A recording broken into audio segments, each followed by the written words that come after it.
तो आज हम देखेंगे Bohr's model of an atom.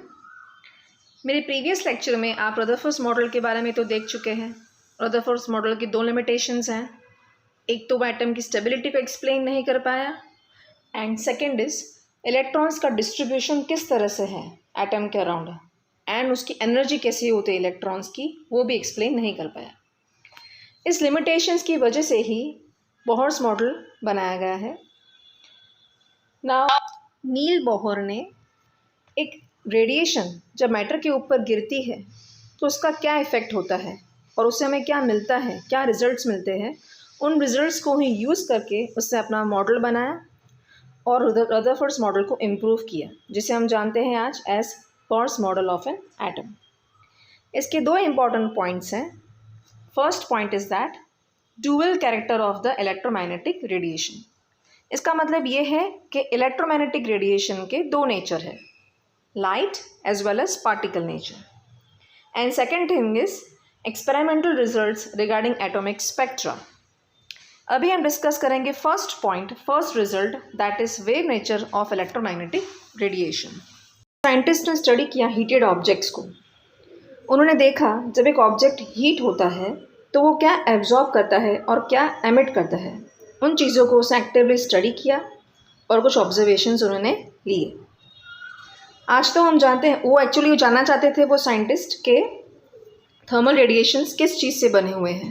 आज तो हम जानते हैं कि थर्मल रेडिएशंस इलेक्ट्रोमैग्नेटिक वेव से बने हुए हैं, पर उस वक्त ये चीज़ पता नहीं थी। तो James Maxwell, he was the first scientist जिन्होंने एक्सप्लेनेशन दिया, detail explanation about the interaction between the charged bodies and the behavior of electric and magnetic fields. Okay, we know that previous days हमें light is a form of radiation known from early days, और उसके nature के बारे में पहले ये माना जाता था कि लाइट जो है it was suppose to be made up of particles. वो तो 19th सेंचुरी में ही wave nature of light established किया गया, और वो कौन था? James Maxwell. He was the first जिन्होंने रिवील किया कि जब एक इलेक्ट्रिकली चार्ज्ड पार्टिकल एक्सेलरेशन से घूमता है तो उसमें से alternating electric and magnetic fields produced होती है और ट्रांसमिट होती है। आप जैसे फिगर में देख सकते हैं, ये फील्ड्स वेव्स के फॉर्म में ट्रांसमिट होती है और जिसे हम बोलते हैं इलेक्ट्रोमैग्नेटिक वेव्स और इलेक्ट्रोमैग्नेटिक रेडिएशन। अब उसकी प्रॉपर्टीज़ के बारे में हम डिस्कस करेंगे। ये प्रॉपर्टीज़ इलेक्ट्रोमैग्नेटिक वेव नेचर बहुत ही कॉम्प्लेक्स है, बट उसकी हम सिंपल प्रॉपर्टीज़ ही अभी हम डिस्कस करेंगे जो जितना हमें ज़रूरत है। First is the oscillating electric and magnetic fields produced by this oscillating charged particles are perpendicular to each other. मतलब इलेक्ट्रिक और मैग्नेटिक फील्ड्स जो प्रोड्यूस्ड हो रही है चार्ज पार्टिकल में से, they are both perpendicular to each other, as well as जो wave का जो प्रोपोगेशन का डायरेक्शन है उससे भी वो परपेंडिकुलर है, यानी वो एक दूसरे से परपेंडिकुलर है, एज वेल एज वेव का जो डायरेक्शन है प्रोपोगेशन का उससे भी वो परपेंडिकुलर है। सेकेंड इज उन्हें कोई मीडियम नहीं चाहिए प्रोपोगेट करने के लिए। आप जानते हैं कि साउंड वेव्स को मीडियम चाहिए प्रोपोगेट करने के लिए। आपकी आवाज़ वैक्यूम में आपको सुनाई नहीं देगी, दूसरे किसी को सुनाई नहीं देगी। Okay, that means sound waves को मीडियम चाहिए प्रोपोगेट करने के लिए, वो वैक्यूम में प्रोपोगेट नहीं करता है। But on the contrary electromagnetic waves जो है उन्हें मीडियम की ज़रूरत नहीं है, they can travel in vacuum also. Frequency के फॉर्म में डिफर करती है। इन्हीं इलेक्ट्रोमैग्नेटिक रेडिएशंस के वाइड रेंज को हम बोलते हैं इलेक्ट्रोमैग्नेटिक स्पेक्ट्रम। आप जैसे फिगर में देख सकते हैं, we have a number of electromagnetic radiations.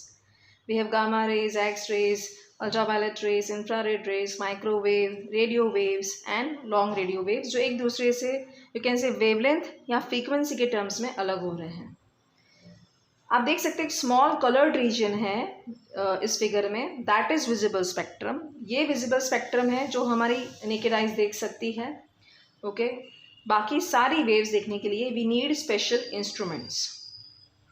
Okay, and now fourth point is different kinds of units are used to represent electromagnetic radiation. बहुत सारे units हैं जिसमें से हम electromagnetic radiations को represent कर सकते हैं। It can be frequency, it can be wavelength, or again say it can be wave number. They are all properties of electromagnetic waves. So now we will discuss about particle nature of electromagnetic radiation. We have seen about wave nature. Now अगर हम मान लेते हैं कि electromagnetic radiation का nature जो है वो वेव है, तो वो कुछ फिनोमेना को एक्सप्लेन कर पाया था, बट कुछ प्रोसेस या कुछ फिनोमेना ऐसे थे जो ये एक्सप्लेन नहीं कर पाया था वेव नेचर। उसमें से फर्स्ट प्रोसेस है ब्लैक बॉडी रेडिएशन, जिसको हम डिटेल में अभी समझेंगे।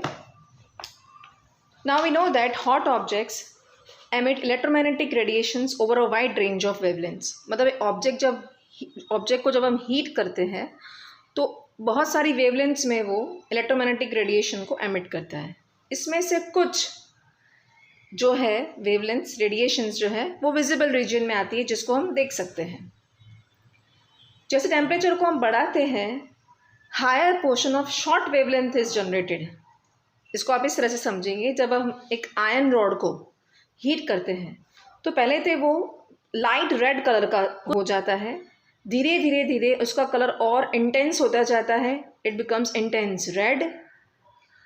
अगर आप उसको फर्दर हीट करते हैं तो रेडिएशन वाइट हो जाएगी and it becomes blue at as a temperature becomes very high. इसका मतलब ये है कि रेड रेडिएशन कोई और टेम्परेचर पे इंटेंस होती है और ब्लू रेडिएशन कोई और टेम्परेचर पे इंटेंस होती है। एंड सेकेंड थिंग इज़, जब एक ऑब्जेक्ट के सरफेस को लाइट से इरेडिएट किया गया तो ये देखा गया कि कुछ पार्ट ऑफ लाइट जो है, वो पार्ट ऑफ एनर्जी जो है वो रिफ्लेक्ट होती है, part is absorbed and the part of it is transmitted. अब ऐसा इसलिए हुआ क्योंकि हम जानते हैं कि ऑर्डिनरी ऑब्जेक्ट्स वो इम्परफेक्ट एब्जॉर्बर्स हैं, वो परफेक्टली कोई भी रेडिएशन को एब्जॉर्ब नहीं कर पाते हैं। एक ऐसी बॉडी जो सारी रेडिएशन को परफेक्टली, सारी फ्रीक्वेंसीज जो है उनको परफेक्टली एब्जॉर्ब करती है या एमिट करती है, उसको हम बोलते हैं ब्लैक बॉडी। प्रैक्टिस में ऐसी कोई बॉडी एग्जिस्ट ही नहीं करती है। हाँ, पर कार्बन ब्लैक को आप ये मान सकते हैं कि वो क्लोज है इस अप्रॉक्सीमेशन से, ब्लैक बॉडी के अप्रॉक्सीमेशन से। ना ब्लैक बॉडी जो है वो हमने मान लिया कि वो परफेक्ट रेडिएटर है एंड परफेक्ट एब्जॉर्बर है हीट एनर्जी का। फर्दरमोर ब्लैक बॉडी जो है वो थर्मल इक्विलिब्रियम में होती है सराउंडिंग्स के साथ। इसका मतलब कि जो पोर्शन ऑफ एनर्जी वो एब्जॉर्ब करती है सराउंडिंग से in a given time, same amount of energy is also emitted. Okay, that means कि वो एब्जॉर्ब करना और एमिट करना वो सराउंडिंग के साथ इक्विलिब्रियम में होती है। Same amount of energy is absorbed and emitted at a given temperature. Intensity of radiation emitted increase with the increase of the wavelength. आप ये ग्राफ में देख सकते हैं, as you can see intensity versus wavelength. Now at a particular temperature what is happening कि particular temperature पे intensity of radiation emit जो है वो इंक्रीज़ होती है जैसे वेवलेंथ इंक्रीज़ होती है, और एक मैक्सिमम आपको कर्व मिलेगा। जैसे रेड रेडिएशन जो है यहाँ पे उसका एक मैक्सिमा है ऊपर की तरफ, और जैसे अगर आप इसके बाद और टेम्परेचर बढ़ाएंगे तो ये कर्व जो है वो डिक्रीज़ होना शुरू कर देगा towards shorter wavelength. That means what, as a temperature increases, as you can see blue का जो कर्व है ब्लू रेडिएशन का और रेड रेडिएशन का जो कर्व है, दे बोथ आर डिफरेंट। उनका अलग अलग टेम्परेचर्स पे अलग अलग मैक्सिमा है। That means what, temperature increase होने की वजह से मैक्सिमा ऑफ द कर्व जो है वो शॉर्टर वेवलेंथ की तरफ शिफ्ट हो जाता है। अब ये सारी चीज़ें अगर हम ये मानते कि लाइट जो है वो वेव थियरी, लाइट की जो वेव थियरी है उसे अज्यूम करते, तो ये सब चीज़ें मानना मुश्किल हो जाता है। इसे मैक्स प्लांक ने एक सेटिस्फैक्ट्री रिलेशनशिप डिस्कस किया। उसने ये बोला, इसने अज्यूम किया कि एब्जॉर्प्शन और रेडिएशन जो होता है that arises from the black body के एटम्स की वजह से। उसने ये अज्यूम किया कि रेडिएशन एक डिस्क्रीट चंक्स ऑफ एनर्जी से बना हुआ है और एटम्स और मॉलिक्यूल्स ये पर्टिकुलर अमाउंट में ही इस एनर्जी को एब्जॉर्ब करते हैं या एमिट करते हैं। ये एब्जॉर्प्शन और एमिशन कंटिन्यूस नहीं होता है। ओके, उसने स्मॉलेस्ट क्वांटिटी ऑफ एनर्जी को क्वांटम नाम दिया। That is, quantum is the smallest quantity of energy that can be emitted or absorbed in the form of electromagnetic radiation. इसकी इक्वेशन कुछ इस तरह से है, okay, where E is equals to h nu, where nu is frequency and E is energy, and h here is Planck's constant whose value is 6.626 into 10 raised to minus 34 joules second. Quantization को आप इस तरह से explain कर सकते हैं कि quantization जो है वो एक स्टेयरकेस के जैसे है। जब एक पर्सन स्टेयरकेस के ऊपर खड़ा होता है तो या तो वो स्टेयरकेस के फर्स्ट स्टेप के ऊपर या सेकंड के ऊपर या थर्ड के ऊपर खड़ा रह सकता है। कोई भी दो स्टेप्स के बीच में खड़े रहना उसके पास पॉसिबल नहीं है। दैट मीन्स एटम्स भी वो कुछ ही अमाउंट में रेडिएशन को, एक परफेक्ट अमाउंट है, ओके, क्वांटा है जिसमें वो एनर्जी को एब्जॉर्ब कर सकते हैं या एमिट कर सकते हैं। कंटिन्यूसली वो एब्जॉर्प्शन या एमिशन नहीं कर सकता है और इसको ही हम बोलते हैं क्वांटाइजेशन। तो अब हम देखेंगे photo electric effect. Now hertz scientist ने जब एक इंटरेस्टिंग एक्सपेरिमेंट किया जिसमें उसने देखा कि जब सर्टेन मेटल्स हैं जैसे कि पोटेशियम है, रुबिडियम है, उसके ऊपर जब एक बीम ऑफ लाइट को एक्सपोज करते हैं तो कुछ इलेक्ट्रॉन्स जो है वो उसमें से एमिट होते हैं। इस इफेक्ट को ही बोलते हैं फोटो इलेक्ट्रिक इफेक्ट। अब इस एक्सपेरिमेंट के कुछ रिजल्ट्स थे वो कुछ इस तरह से थे। द फर्स्ट वॉज, जैसे ही बीम ऑफ लाइट को इन मेटल्स के ऊपर स्ट्राइक किया गया इलेक्ट्रॉन्स एमिट हुए immediately. And second, number of electrons जो इजेक्ट हो रहे हैं that is proportional to intensity या और ब्राइटनेस ऑफ लाइट। ओके, जितनी ज़्यादा इंटेंसिटी उतने ज़्यादा इलेक्ट्रॉन्स एमिट हो रहे थे। एंड थर्ड पॉइंट इज़, हर एक मेटल के लिए अपने कैरेक्टरिस्टिक्स मिनिमम फ्रीक्वेंसी है जिसको हम बोलते हैं थ्रेशोल्ड फ्रीक्वेंसी। जिस फ्रीक्वेंसी से नीचे आपको ये प्रोसेस देखने को नहीं मिलेगा, फोटो इलेक्ट्रिक इफेक्ट। इसका मतलब कि हर एक मेटल की एक फ्रीक्वेंसी है जिस टाइम पे है वो इलेक्ट्रॉन्स एमिट कर सकता है। अब ये सारी चीज़ें अगर हम क्लासिकल फिजिक्स से मानते तो एक्सप्लेन करना मुश्किल था। ओके, इसको हम इस तरह से देखेंगे, जैसे रेड लाइट जो है वो आप आवर्स, ओके, आवर्स तक 2, 3 आवर्स, 4 आवर्स, 5 आवर्स तक अगर आप पोटेशियम मेटल के ऊपर, ओके, शाइन करते हैं तो फोटो इलेक्ट्रॉन्स एमिट नहीं हो रहे हैं। पर जैसे ही आपने येलो कलर की लाइट इसके ऊपर स्ट्राइक की तो आपको फोटो इलेक्ट्रिक इफेक्ट देखने को मिल रहा है। दैट मीन्स जैसे ही आपने येलो लाइट को इंसिडेंट किया इसके ऊपर आपको इलेक्ट्रॉन्स इजेक्ट होते हुए दिख रहे हैं।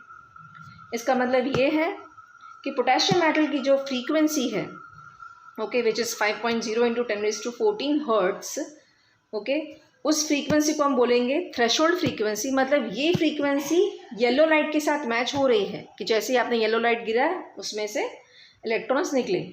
बट रेड लाइट की जो फ्रीक्वेंसी है वो कम पड़ रही थी जिसकी वजह से इलेक्ट्रॉन्स एमिट नहीं हो रहे थे। सो आफ्टर दैट आइंस्टाइन ने क्या किया, he was able to explain this photo electric effect using Planck's quantum theory, जो हमने पहले भी देखा, विच इज़ E = h²।